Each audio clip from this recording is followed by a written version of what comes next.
अस्सलाम वालेकुम। आज हम बात करेंगे डायलिसिस डाइट पर। जब भी कोई किडनी इशू या कोई किडनी डिजीज़ होता है तो जो उसमें हमारा डाइटरी इंटेक होता है, उस डाइटरी इंटेक से डिफरेंट डाइटरी इंटेक हमें डायलिसिस में लेना पड़ता है। डायलिसिस दो तरह का होता है, एक पेरिटोनियल डायलिसिस होता है और एक हीमोडायलिसिस होता है। जो पेरिटोनियल डायलिसिस होता है उसमें 4 to 12 ग्राम प्रोटीन लॉस होता है पर सेशन, और जो हीमोडायलिसिस होता है उसमें 10 to 12 ग्राम प्रोटीन लॉस होता है पर सेशन। सो जब हम इस की डाइटरी मैनेजमेंट की बात करते हैं तो वो डायलिसिस की टाइप के अकॉर्डिंगली बात करेंगे। जो पेरिटोनियल डायलिसिस है उसमें जो प्रोटीन इनटेक है वो हम 1 ग्राम पर केजी बॉडी वेट देंगे। मिसाल के तौर पर एक इंडिविजुअल का वेट 50 केजीज है तो 50 को हम 1 के साथ मल्टीप्लाई कर देंगे। जो आंसर आएगा, जो कि इस केस में 50 आएगा, तो उतने ग्राम्स हमने प्रोटीन उस इंडिविजुअल को देनी होगी। और अगर एक इंडिविजुअल का हीमोडायलिसिस हो रहा है तो ऐसे इंडिविजुअल को हम 1.2 ग्राम्स प्रोटीन पर केजी बॉडी वेट देंगे। मिसाल के तौर पे एक इंडिविजुअल है, उसका बॉडी वेट है 50 केजीज और उसका हीमोडायलिसिस हो रहा है, तो हम 50 को 1.2 के साथ मल्टीप्लाई करेंगे। जो आंसर आएगा, जैसा कि इस केस में 60 आंसर आएगा, तो हम 60 ग्राम ऑफ प्रोटीन प्रोवाइड करेंगे उस इंडिविजुअल को। सो जो प्रोटीन का इंटेक है वो डायलिसिस की टाइप के अकॉर्डिंगली वेरी करेगा। और एक ऐसे पेशेंट जिसका डायलिसिस हो रहा है और एक ऐसा पेशेंट जो कि किडनी डिजीज़ का पेशेंट है, तो इन दोनों केसेस में भी जो प्रोटीन का इंटेक है और जो बाकी का जो डाइटरी इंटेक है वो डिफरेंट होगा।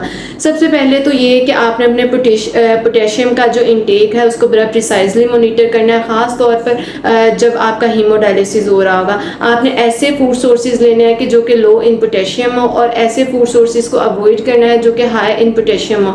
और जो पेरिटोनियल डायलिसिस होता है उसमें आपका जो पोटेशियम इंटेक है उसमें फ्लेक्सिबिलिटी होती है, क्योंकि जो उसका फ्लूइड होता है उसमें कुछ ऐसे सब्सटेंसेस होते हैं जो कि आपके एक्सेसिव पोटेशियम को बॉडी से फिल्टर कर देते हैं। सो पेरिटोनियल डायलिसिस में आपको पोटेशियम इंटेक की थोड़ी सी फ्लेक्सिबिलिटी होती है। इसके अलावा आपने सोडियम इंटेक को मॉनिटर करना होता है, अपने फ्लूइड इंटेक को मॉनिटर करना होता है, जो कि अराउंड 500 ml तक आप ले सकते हैं। लेकिन अगेन इसमें आपका जो डायलिसिस टाइप है वो मैटर करेगी।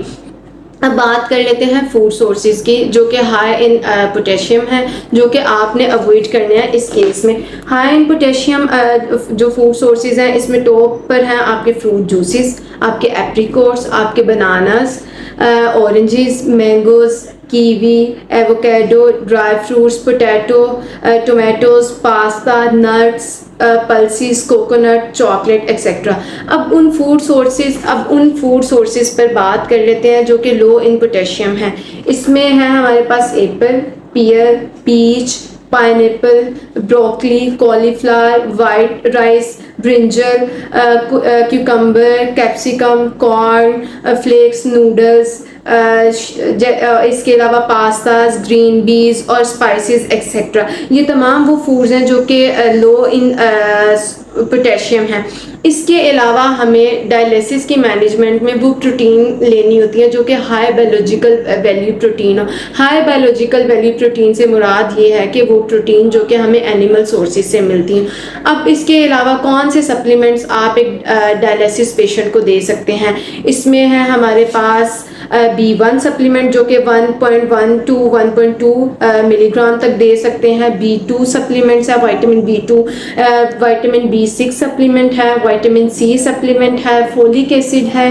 इसके अलावा B12 सप्लीमेंट है, नियासिन है जिसको B3 कहते हैं, बायोटिन सप्लीमेंट्स हैं, विटामिन B5 सप्लीमेंट्स हैं। इसके अलावा विटामिन A है और विटामिन E है। ये वो सब सप्लीमेंट्स हैं जो कि आप एक ऐसे पेशेंट को दे सकते हैं जो कि डायलिसिस पर है। Thank you.